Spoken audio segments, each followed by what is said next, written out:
Hey everyone, welcome to Mr. Holland's Classroom. Today's tutorial is about Google Classroom.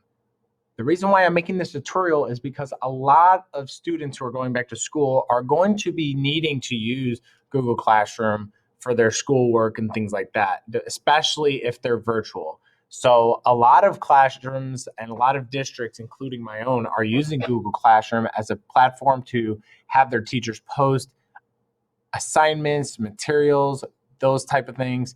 And I won't necessarily be able to show you all the stuff that Google Classroom can do. You will have access to whatever it is that your teacher gives you access to. But I just want to show you how to get there. So first things first, as you can see, I'm on the Google Start page. You can search Google Classroom if you want to, but I just want to express this to you first.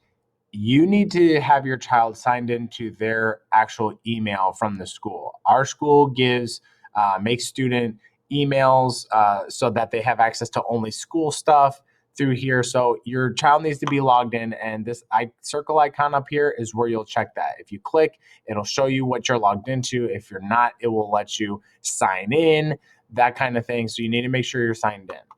Once you do that, you can actually look up here for icons for Google Classroom. It has all the Google apps, and if you scroll down, you can see Google Classroom here. You'll click on that.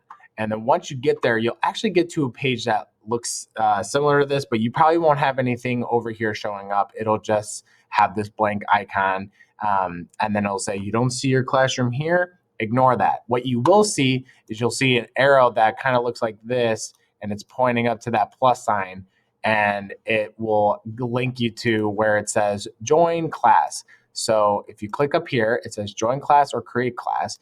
You want to join class. Once you get to this point, you will see that you need a class code. And just like your child needed to have their specific email address from the school district, you will also need a class code for your specific teacher.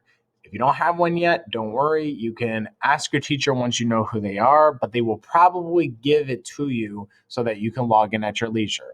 You'll need the class code, and then once you put in the class code, then it will kind of show up. So just for example, this is a random class code. It doesn't link you in anything, but you'll see that this blue join button lit up once I did that. So once your class code is in, you can click on that, join, and then it will take you to a place like this. This is my example classroom, and so it doesn't have all the features and stuff like that. But once you get in for the first time, it'll give you a mini tutorial of this is where you click to post things. You can go to classwork to see what your student needs to do. There's the people who are in here, that kind of stuff. You'll be able to see those types of things. But I just wanted to make this video to show you how to get to this point. If you're having any issues, you can always ask your classroom teacher to help you out. Chances are they might even be able to invite you without you having to go through and put in the class code and all those things. You just need to make sure that you have your child's email and the class code, or you can speak to your teacher and they can even try to get you logged in another way. But until next time, I will see you guys later. Bye, and have a great school year.